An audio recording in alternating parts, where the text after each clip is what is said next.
Have you ever thought about how to navigate the roller coaster of emotions from infertility treatments to managing unexpected pregnancies? This question sets the stage for today's podcast episode where we welcome Katherine Hunter.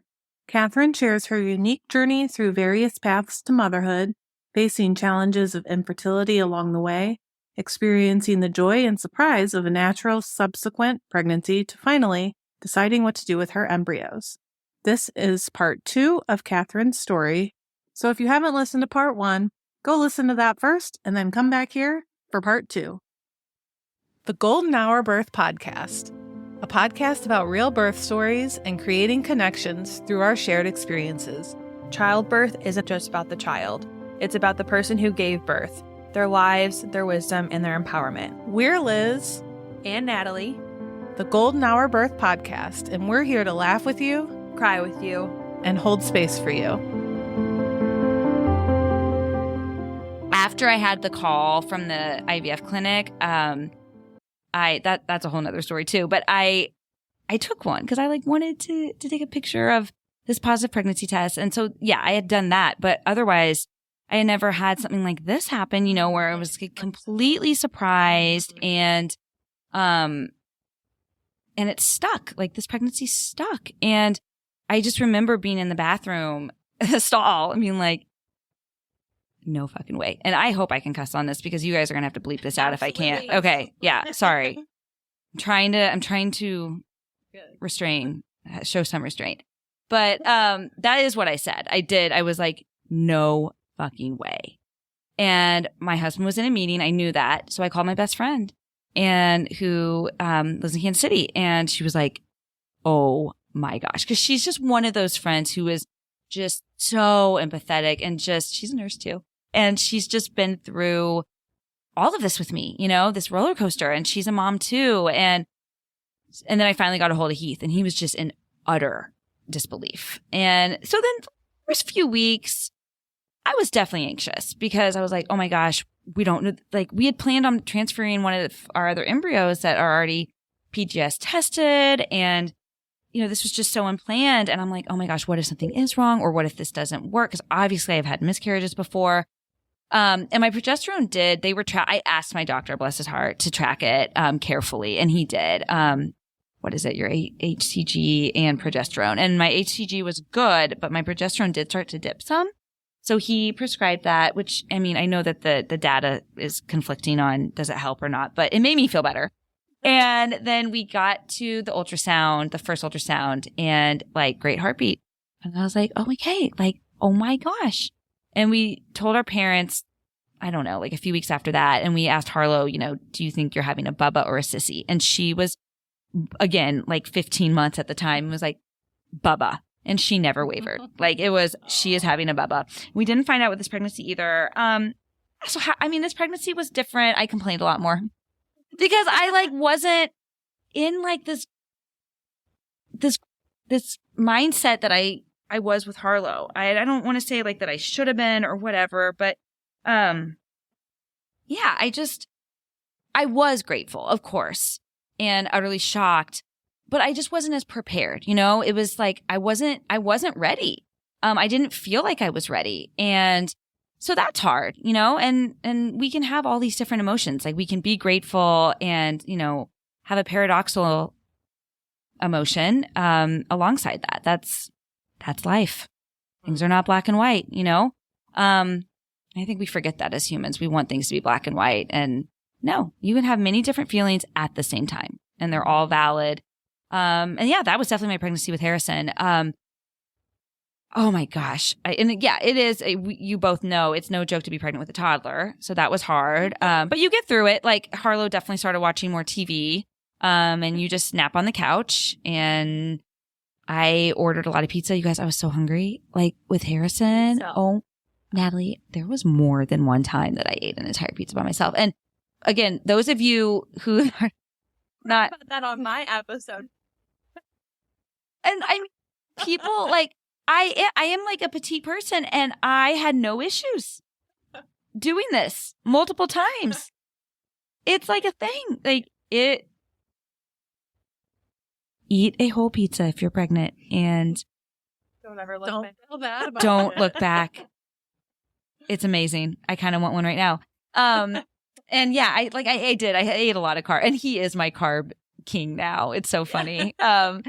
And yeah, what else about the pregnancy? I got bigger a lot quicker too, which of course is the case with the subsequent pregnancy. But I also, like with my third, I didn't get as big. I think it had something to do with obviously my pizza consumption, but then he being a boy. Mm-hmm.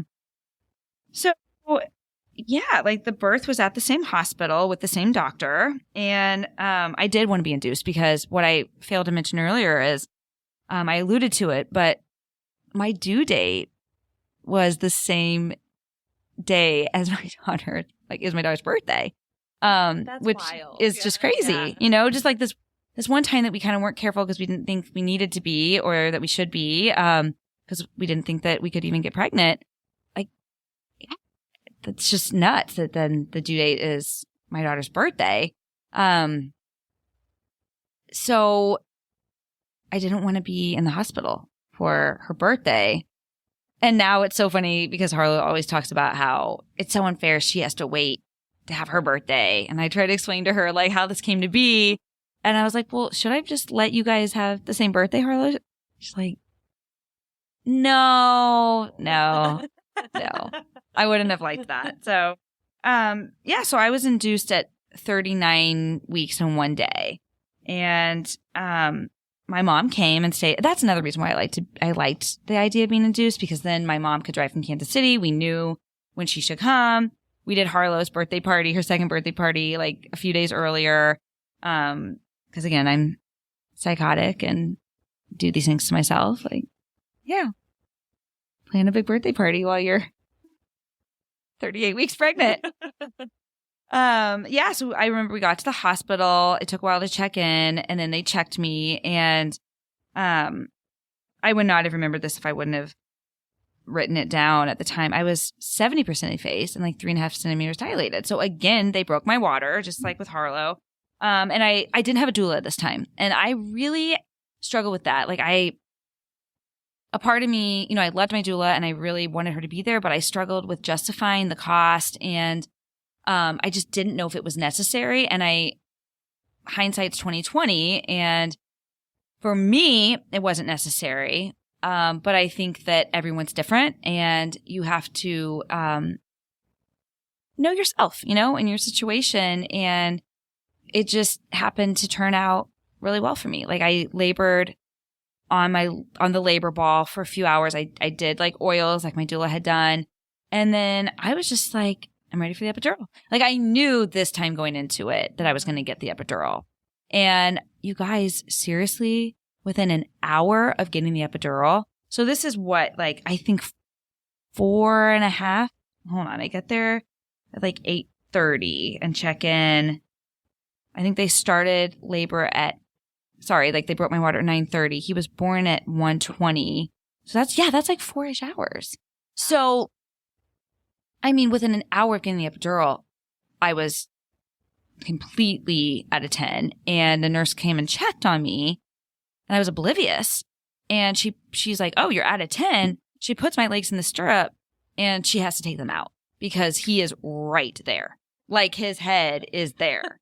And she's like, wow, we have to call the doctor. And he luckily, was able to get there fairly quickly. I mean, I was just sitting there like, wow. This is awesome. Like, I seriously love giving birth.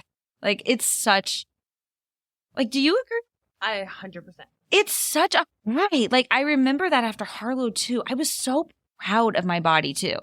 And I think that especially, but with anyone, we're all critical of ourselves. But especially after you've been through infertility, and you're so hard on yourself because, I should be able to do the one thing that women, quote, should be able to do, and so I was just so on cloud 9 after that. And then this, I'm like, oh my gosh, this was it. I mean, I hope this doesn't offend anyone listening, because everyone does have different experiences in it, and no one's experience is better. It doesn't make someone better or worse. Like, you have had so many amazing women come on and talk about C-sections and just I love that you honor all births, how they happen.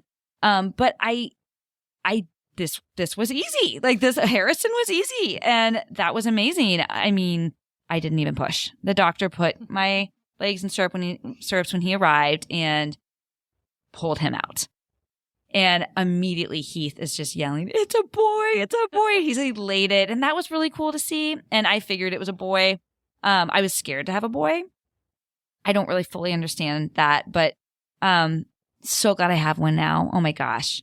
Especially as I have an older daughter who sometimes can be a little sassy. Like he lets me still pick out his clothes. Not all the time. He's like, "Mom, why do I have to look so handsome?" But, because you are. Yeah, exactly. And I love like the trains and the Hot Wheels. And, so I'm so glad that I have a boy. At the time, it seemed daunting to me. I'm like, I don't know boys. No boys. But Heath was so excited. And, it was, I came home after one day in the hospital, one night, which was a mistake. Harlow had met Harrison that day, but I wanted to get home to her. I get it, but that was a lot. I get why I wanted to do that, but my mom left the day after I came home and Heath went to work. Oh, no. Uh-huh. And I remember, you guys, I had him on a Tuesday. I came home on a Wednesday. My mom left on Thursday morning. By Friday, I was completely engorged, okay? We all know what that feels like. And it was Friday. And so I have, whether it's reasonable or not, I feel like it's okay to come home sometimes early from work on Fridays. It's the weekend. So it's like maybe 2 p.m. And I have a baby that I'm trying to feed and a toddler who I think wasn't like napping or something. She was almost 2 and I'm in pain. Like my boobs are very painful in this moment. And I call Heath and I'm like, "Get home." Oh. And bless his heart, he did. I mean, I don't want to say he got home immediately. Obviously he didn't, but he was like, "Okay, I will leave as soon as possible." But yeah, it was hard, you guys. It was my postpartum time with Harrison was even harder for a variety of reasons. So, I was in between nannies and Harlow went to school. It was just 2 mornings a week. It was nothing. It was not preschool. It was, introduction to school, which is like worthwhile. It was awesome, but it was nothing in terms of childcare. It was 2 mornings a week for 2.5 hours. And it was actually honestly sometimes harder to go because then I had to get the baby exactly. And like, then sometimes wake him up to go get her. I could barely get anything done. I would sometimes be trying to nap and then it was time to go pick her up. But, like Harlow was really needy. She wanted me to do everything for her. Dad could do nothing. And so it was, and again, I'm a perfectionist and I try to do like everything the best way, which is such a fallacy and it just sets yourself up for failure, of course. But my anxiety contributed to this. I was doing things like getting sitters for Harrison so I could take Harlow to go do something one-on-one. And I mean, like, I want to say like every week or 2. It was silly, but I mean, I love those times with her. But then I didn't bond with Harrison as much. And he wasn't as good of sleeper. And I remember being in the shower crying one time being like, "Am I ever going to sleep again?" Because I just didn't know. I just hadn't been through that before. And I know that that's what a lot of people's first baby experience is like. And spoiler alert, you will sleep again. It may be longer than others, but it will pass. It's a season. And I leaned into that. That was like a mantra that finally did help me. Like, nothing stays the same. The good does not stay the same. So try, you always hear like, especially older people be like, "Oh, enjoy it." And you want to punch them. At least I do. Like, you know what? I get your point, but also you forget how hard this is. Okay. So say something a little more empathetic. And my empathetic tidbit would be yeah, just remember that the good does pass. But you know what, honey, if I'm like 80 saying that to someone, the bad's going to pass too. Like, this is really hard right now. And just know that you're going to get through it. Nothing stays the same. So that did help me, but I was ready to go back to work. I was so ready. My new nanny started and I worked 4 days. I didn't work Friday, so that was good. So I still had some time off. But yeah, that was just like challenging because I just felt like I didn't have a lot of help. I don't have family here. My mother-in-law did come up a lot to help me then. But then it got to a point where there was like, again, only so much she could do. You know, I was getting Harrison on a sleep schedule finally, and Harlow wanted mommy. So yeah, so that was my second birth, pregnancy, and postpartum. And I feel like I've just talked your head off. You have any? You want? Or I have maybe, yeah. I think, yeah, my third. Yeah, just stop me if you have questions and if you want to elaborate on things, like our significant others. That's a whole. Yeah. Hey Heath, if you're listening, I love you. Okay, so yeah, let's get to Hallie. Let's see. So I have my notes on my legal pad here. Okay, so this is an interesting story. How Hallie came to be. So, I forgot to tell you guys, when we did the transfer, we transferred 2 embryos. Oh, really? We transferred a boy and a girl. We didn't know that. We did not ask the embryologist to pick gender or tell us. We did not want to know, obviously. We kept a surprise the whole time, but they knew. And they were just going off of the best, I think, female and male. So obviously only one stuck. It was Harlow. So that left 7 frozen embryos. And I mean, again, during my postpartum with Harrison, I was like 2 and done. Like I always just wanted 2 kids, by the way. So it wasn't even like the postpartum was skewing things for me. I had just thought we would have 2 kids. It sounded like a nice even number. And it is, by the way, a nice even number. And it's a lot quieter to have 2 kids than it is to have 3. But what I was doing during my maternity leave, part of what I was doing was looking into embryo donation. So I don't know if you know this, Natalie, as I know you're kind of in this world, but people donate embryos. And it's like a whole thing. And it's interesting and it's admirable and it's amazing and hard and all of those things, you know? And so I really started looking into it and I found a couple families and there was one that I remember had a St. Louis connection and was talking to them. I mean, it is kind of like dating. It's weird. You're trying, you're trying to find someone that you think would be a good fit. And I asked them at one point, I said, well, again, it's mainly just you're trying to get to know them, right? There's no right or wrong answer. But I said, I think we had more boy embryos than girl embryos at the time, but it was like 4 boys, 3 girls. I was like, do you have a preference? Because we didn't know if we were going to donate all of them and keep some. It's like, would you have a preference on gender? And they, of course, said what anyone knows they need to say, and they actually believe it, which is we just want a healthy baby, but we have tons of boys in our family. Like there's no boy grandchildren. Our parents have no boys. We have no nieces. So it would be kind of cool to have a girl. And I swear that planted a seed in my head. Like over the next few weeks, it ended up not working out. They're awesome. They ended up adopting traditionally. Like they got a call. It was a really cool story. And I follow her on Facebook and they live here now. So, hey, if you're listening, I won't say your name. But that was the genesis of like me being like, oh my gosh, maybe because I knew I had seen the report by that point, because again, we were going to donate the embryos. So when we transferred Harlow, we didn't know the genders. They had like blacked it out on the report. But then I had asked for the report that said the gender. So I knew that our like best rated embryo was a girl. And I think that played into this too. So I'm like, maybe I want another girl. Yeah, it plants it starts something. Yeah. You don't it's not usually like a, snap of the finger. Oh, I'm gonna have another baby, but we started talking about it and I couldn't let it go. I knew I couldn't, I still don't know what we're going to do with those embryos, but I couldn't donate those embryos without trying to have another. So we waited till the end of 2019. I did, blood work here in St. Louis. Our embryos were still in Chicago.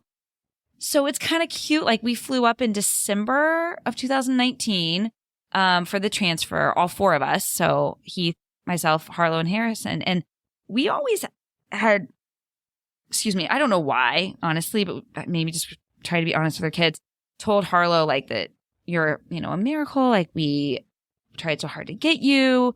We involved a doctor. I don't use the word embryo. I called her a seed. The doctor, God helped and the doctor helped is what we tell her. Like the doctor helped put the seed in. We needed extra help. And she's starting to ask me more questions now, which is complicated. But then, of course, she's 4 and Harrison's 2. And so they come up and they know that we are going, we talked about, Harlow named her Hallie. We're going to get Hallie. It just is how it over the course of a year came to be. We talked about it. And so we're flying up to Chicago to get Hallie. And we made it into a little holiday trip. And oh my gosh, it worked. I find out a few weeks later that, and I had a good feeling about it too, in my gut. And that pregnancy was even more tiring because, again, I had 2 kids. I remember having to nap whenever I could, at work, whenever I could. But then 2020, it's 2020. So around my 3rd trimester, or sorry, my 3rd month. So my first trimester is ending and the pandemic starts. And that was, I feel like that just overshadowed so much, I don't really remember a ton about being pregnant with her. I remember we did do a gender reveal. We knew what the report said the embryo was, but we wanted to be sure that was what had happened. Yeah. So we did a gender reveal over Zoom. I remember that's memorable with some of our family. And we cut the cake that we had baked ourselves, which, oh my gosh, and Heath iced it. And, it's pink inside. And we did this was March, you guys. This was when schools were shut down in St. Louis. We were every day trying to do activities with our kids. This was an activity. So we did that. And then I had 2 kids at home while I was trying to work, which it could have been so much worse. I do not know how people survived who had to go into a hospital or, that's the obvious, very trying situation, but also Target, if you have to work at a place where you don't get a paycheck if you don't go, you have to go. And I don't know how we collectively got through that. But we did. We got through that together, working at home on and off. And I remember having a lot of negative feelings about being pregnant during COVID, thinking this was a horrible idea.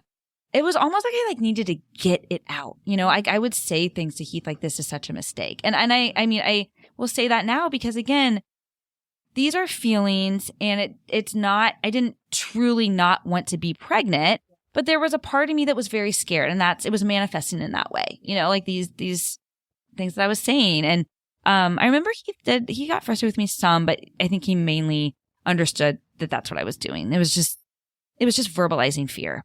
We were talking earlier before we started recording about this girl in St. Louis, July 2020. So I was due in August, who at 34 weeks got COVID and had to have a C-section, an emergency C-section. That baby, of course, went to the NICU and he was fine, but she went on a ventilator and by the grace of God, I guess, survived.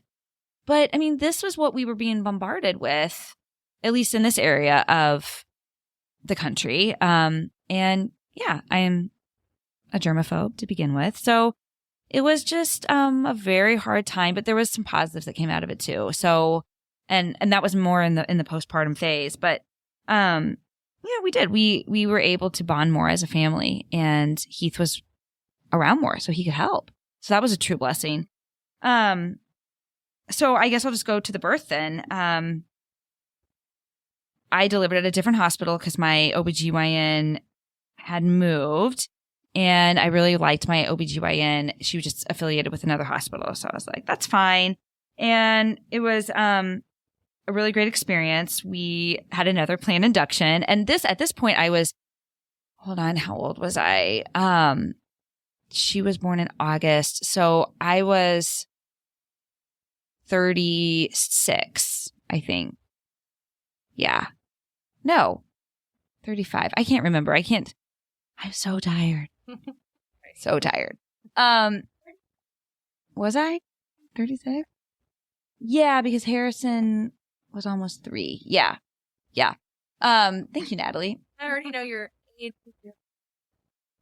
Okay, cool. Yeah. I'm getting old. But anyway, so they wanted me to have the induction at 39 weeks. They just personally thought that at over 35, they see better outcomes. And again, I'm sure there's an argument for That was said. interesting. Yeah. And people, like, I think that this is another opportunity to say, like, do your research, and do and trust your gut. And guys, I was okay with it because this wasn't my first rodeo, and I knew that an induction had gone well for me. And I wanted to have freaking be done being pregnant. Like End of the summer. yeah, during yes, exactly. Yeah. August 2020. So we get there. My mom came up. She had quarantined so that no one got COVID. Because that was actually the fear. Like, you had to get tested to go into the hospital. Yeah. And you don't want your husband to not be allowed in. He went to none of my, well, once April came around or something. Yeah, he didn't go to my appointments. That was my biggest. Giving birth alone. Oh my gosh. Yeah. Yeah. That's just terrible. Oh, for sure. And I was part of this Facebook group that originated in April of 2020. And I mean, that did happen. There were people on that group that were from New York, and yeah, a lot. I mean, devastating. So yeah, it was a very unsettling time, and uncertain for everyone. But yeah, so my mom came up, and it did all turn out fine. Obviously, I did not have COVID. Checked in. I was not I think I was dilated a centimeter or something. So with Hallie, I did not keep notes. I barely had any belly pictures. And I know that that's very typical of subsequent pregnancies, but it also had something to do with COVID and just trying to survive. And yeah. So I don't remember if I was effaced, but if I was, it was not a lot. They did not break my water this time. They gave me whatever the most common medication is to soften your probably, yeah. And I feel like it worked fine. I didn't have any nothing negative happened. It just, I was impatient. I had gone from Harrison's birth to this, and I remember my mom was texting me how's it going? How much longer do you think it's going to be? And I'm like, oh my gosh. Don't rush my mother. And I know, I mean, I get it. I wanted to know too, but I was like, this may be longer than Harrison. I was definitely getting that vibe. So what is it that you went in both times? Mm-hmm. The first two, it broke your one. Yeah. Kind of weird. Yeah. I know.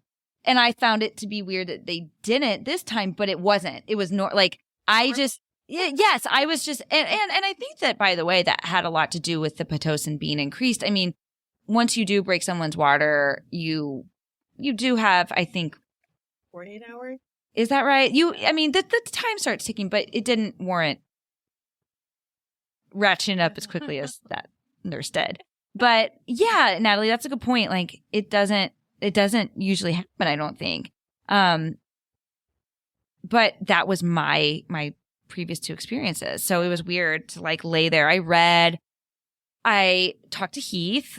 He slept a little bit, which he always does during the beginnings of my labor. He says it's so tiring for him. And he is being sarcastic when he says that. So yeah, finally they checked on me, and I guess so I got there, it took forever. So I want to say they didn't even start the medicine till 9 a.m., something like that. And Hallie was born at almost 6 p.m. So what is that? Like 9-ish hours at least. So I think after several hours, they finally started me on Pitocin. And that took a while too. For them finally to get to the point where they broke my water. Yeah. And then things really picked up. And I think that's at the point where I got the epidural. And again, I went into it knowing I was going to get the epidural. Yeah, I had a positive experience within 45 minutes after getting the epidural. I swear for me, it relaxes. Like, yeah. But I think there's so much, especially with like a first pregnancy, so much value in gravity, obviously, and letting things progress and feeling it, if that's what you want to feel, if you want to experience it. I am so grateful I did that. Like everything worked out really well for me. Hey, Zelda. Zelda, you're making your appearance. I feel like we should tell the viewers who Zelda is. Have we said her name yet? Maybe I did earlier. No, Zelda's the new pup. pup. New dog, our new mascot, golden hour. Yeah, pup. Yeah. Our new she's so sweet, but she just woke up from a nap. So yeah. But yeah. So the epidural worked well for me. But because labor progressed so quickly, like I think I was at like a 4 or a 5 at most when I got the epidural.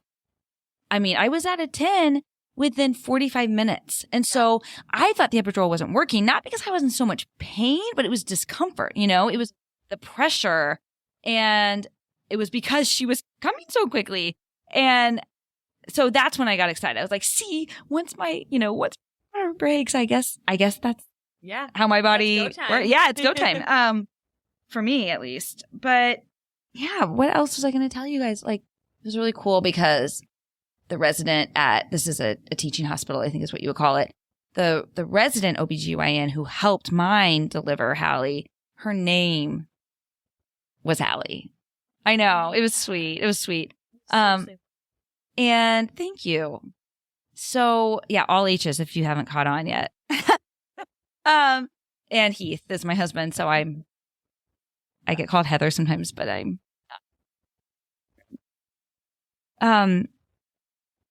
but I got to, so Harlow's birth, I mean, she's my first, like that's always something so special. Yeah. And with Harrison, it was so awesome that he just came out so easily, so quickly. It's such a cool story. And then to see Heath be so elated about having a son and then not to have a NICU stay, like it was just that was really special. And then with Hallie, what's really special in my mind is Heath recorded the whole thing. I never wanted, like with Harlow, I was like, don't look. And he acted like he wasn't, but he later told me he did watch it, which like horrified me at the time. With Harrison, I don't know. We didn't have a doula there, so we don't have as many videos even after the fact. But with Hallie, she loves watching her. It's so embarrassing. We'll be places. She'll be like, I want to watch my Hallie be born video. My Hallie be born video. And we'll be sitting places and I'm like, we cannot watch this here. Like, no, Hallie. It's so funny. But I pull her out. Like the doctor says, grab her, Katherine, grab her. And I never, it's like that, like the Kardashian, again, probably before your time, where she pulls out one of her, and so I was like, oh my gosh, I got to do and yeah, like the rest of it was pretty uneventful. The hospital stay, they did have to prick her because they had to prick her like every, I don't know, few hours to check her blood sugar because I had failed my, the initial gestational diabetes test. Yeah. But we thought it was a fluke because I had been really stressed going into it, and I had had a salad that had dressing on it. I didn't eat like sugar. I didn't even think about that. And I had been monitoring my numbers myself. I would prick my finger. Okay. So I actually refused to have the 3 hour. I didn't like adamantly refuse, but I was like, I really don't want to have the 3 hour test. Obviously some people need to. And they should do that. But it's really hard on your body, I think, is what I've heard. And all things pointed to, like, I talked it through with my doctor, and it was not going to be likely a problem. Yeah. But they still, at the hospital, pricked her like over and over again. So that was really sad. Yeah. And then no one came to visit, which was actually somewhat nice. But because of COVID, they couldn't, you know? Yeah. You get a nap. I actually, for anyone listening who's never had a baby before, one piece of advice would be tell nurses nicely and doctors to please let you have a nap during a certain time. Like, they come in so much, and some of it is necessary for sure, but not all of it is. And, you know, it takes a little bit of getting to know, like, this was my third baby by the time I said this, but I was like, I mean, they were coming in for every little thing. They don't coordinate. Like, well, that's the thing. For your baby and the next hour for you. So they put a note on, and then they did coordinate better, Liz, because they were like, oh, let's come in a couple hours. So yeah, that was good.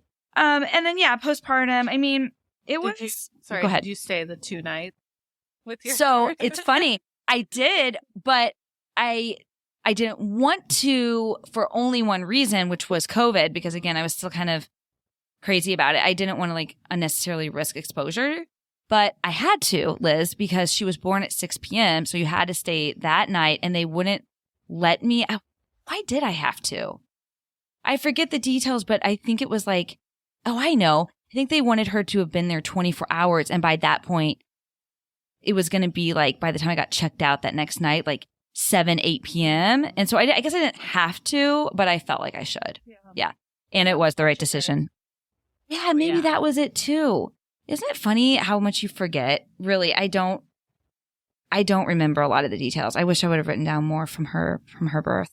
Sorry, Hallie. That's right. And you still haven't deterred me away. Well, and she loves being the baby. I mean, she loves it. She eats it up. She's amazing.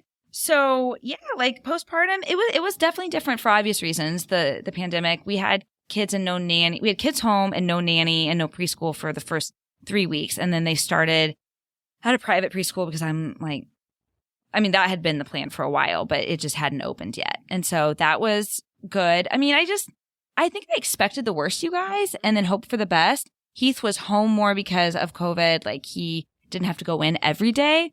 So that helped. I mean, we for 6 months, he and I helped take care of Hallie and worked, which didn't, go well, but we managed. And then I hired someone to drive our kids to school and to do my laundry. And there were some breakdowns. The first few months were manageable for the most part because we weren't going anywhere. I didn't have the stress of getting 3 kids out the door because we didn't have activities. There was nothing going on in St. Louis. Yeah. I think that actually it's really sad. I mean, it was still 2020, but kids had nothing to do. We didn't even have playgrounds open forever. But for me, it worked out well in the sense that I didn't have the pressure to go anywhere. Yeah. I would take Hallie with me to pick the kids up from school, and that was enough.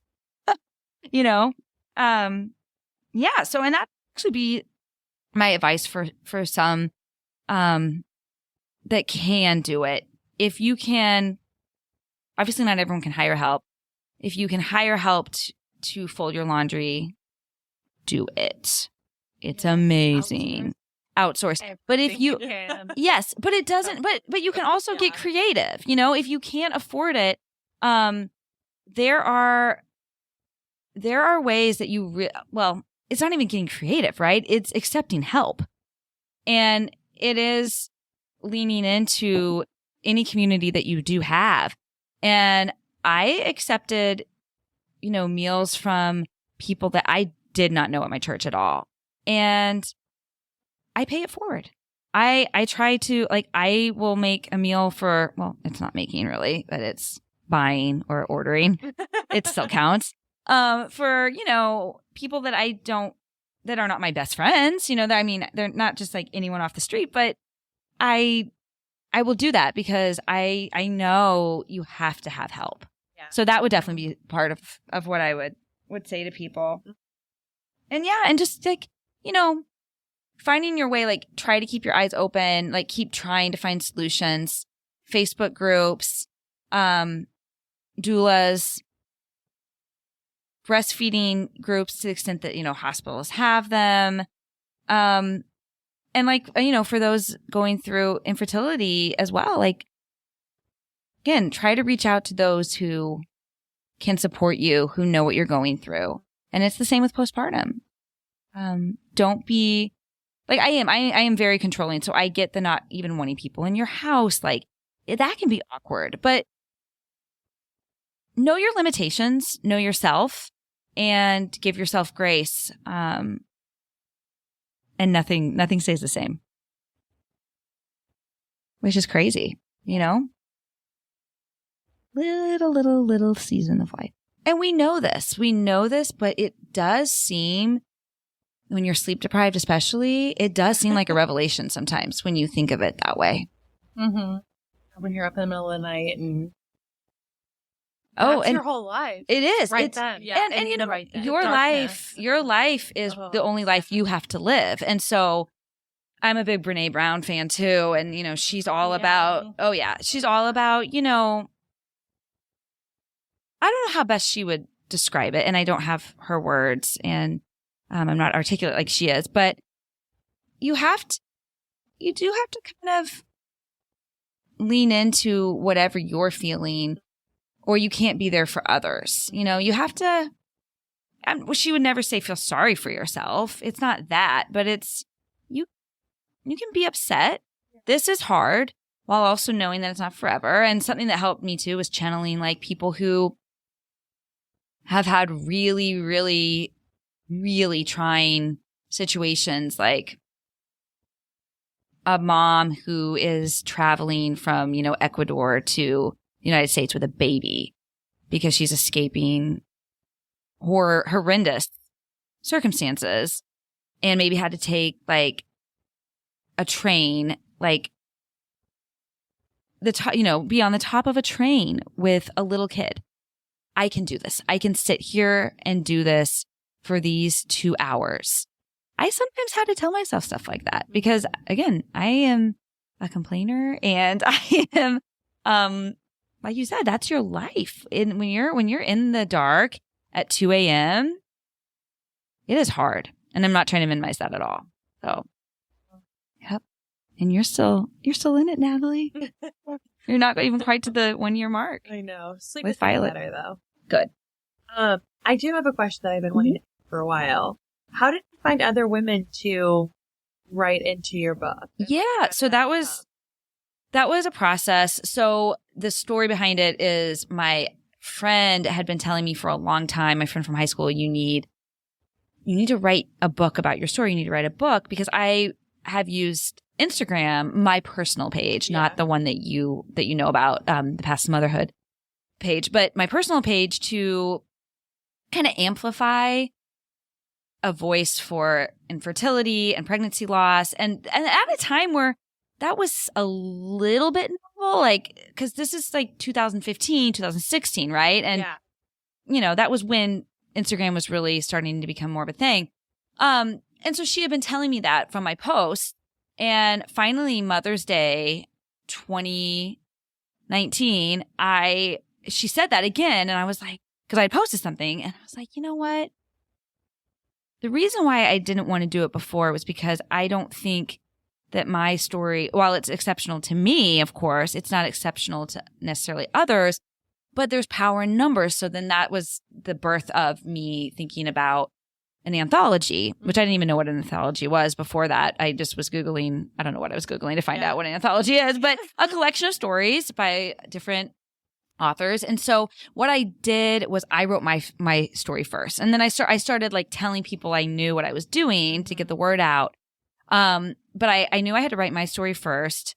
And then I posted on a few Facebook pages that like big Facebook pages that I am a part of, like, maybe an embryo, donation page or something like that. Yeah.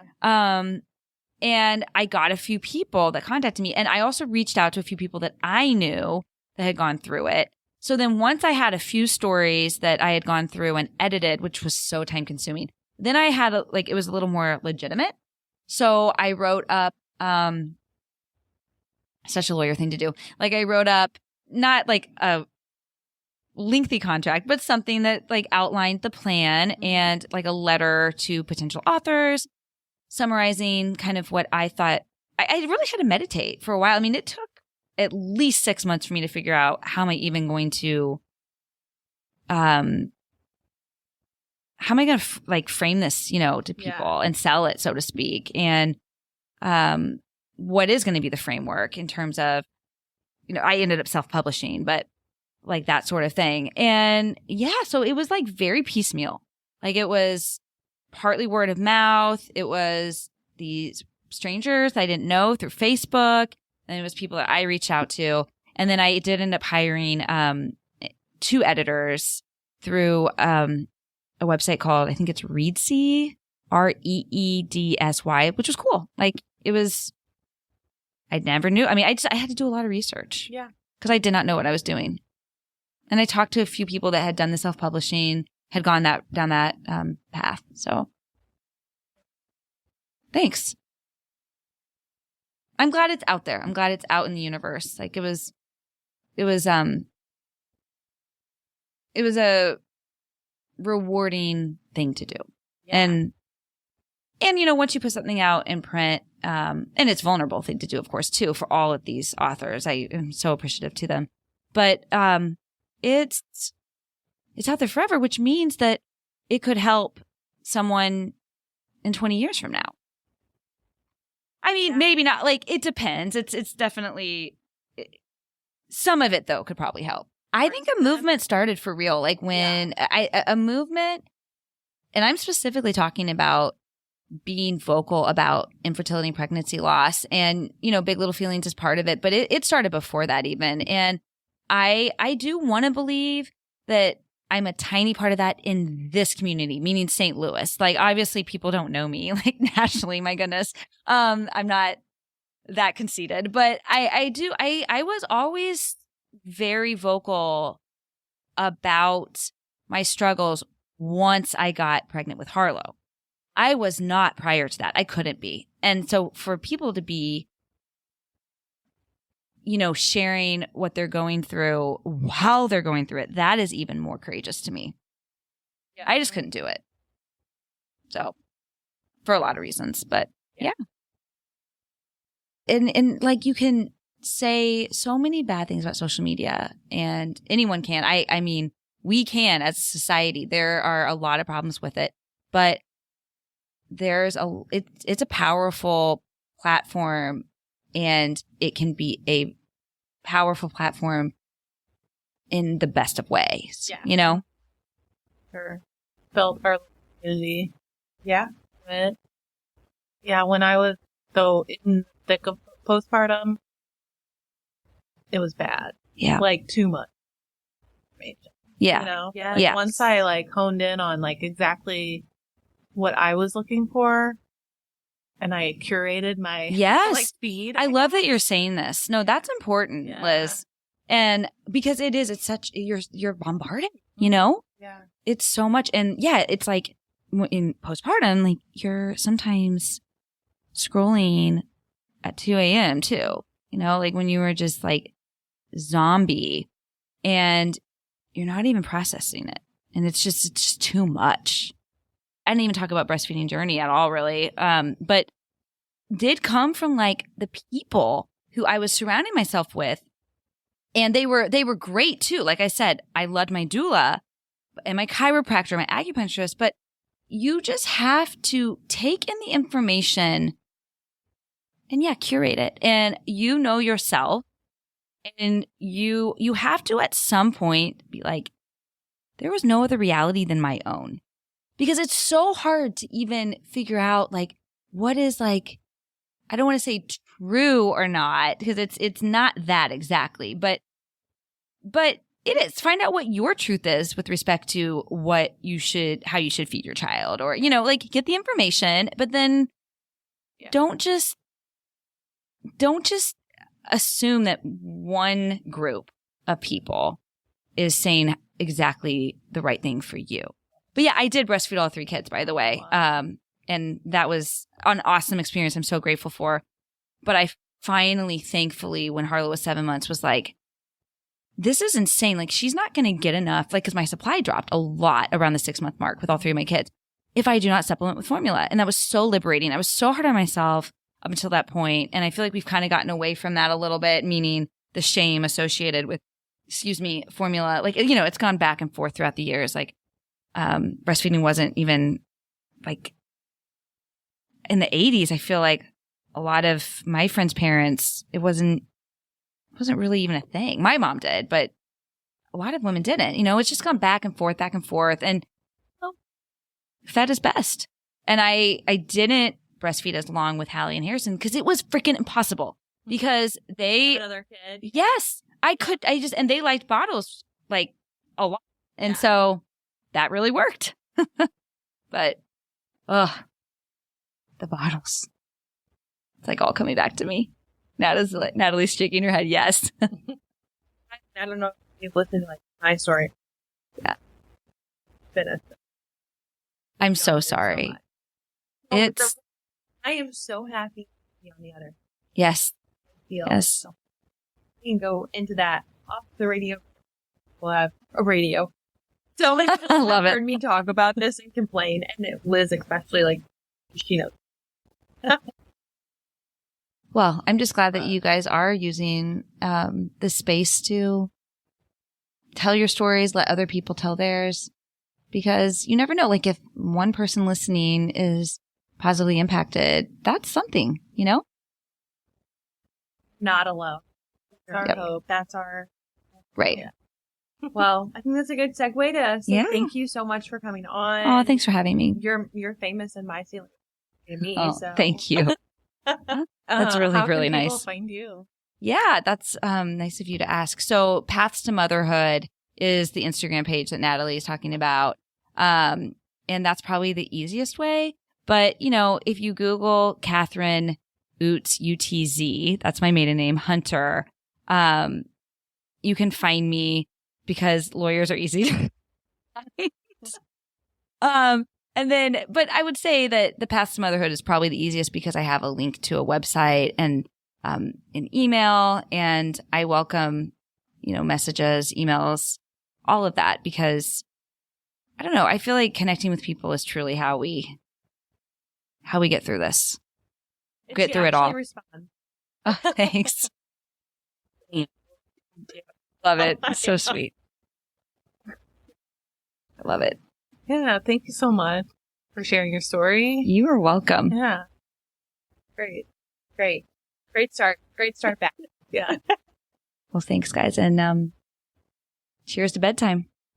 Thank you for joining us on this episode of the Golden Hour Birth Podcast. We hope you've enjoyed our discussion and found it insightful and beneficial. Remember, the Golden Hour Birth Podcast is made possible by the support of listeners like you. If you appreciate the content we bring you each week, consider leaving us a review on your favorite podcast platform or sharing the show with your friends and family. Your support helps us reach more people and continue creating valuable episodes. If you have any questions, suggestions, or topics you'd like us to cover in future episodes, we'd love to hear from you. You can reach us on our website, www.goldenhourbirthpodcast, or connect with us on social media. We value your feedback and want to make sure that we're delivering the content you want to hear. Before we sign off, we'd like to express our gratitude to our incredible guests who joined us today. We are honored that they trust us enough to be so open and vulnerable. We're grateful for their time and willingness to share their stories with us. If you're interested in taking the conversation further with us, join us on our Facebook group, The Golden Hour Birth Circle. We'll be back next week with another exciting episode, so be sure to tune in. Until then, stay golden and remember to take care of yourself. We'll catch you on the next episode of the Golden Hour Birth Podcast. Bye!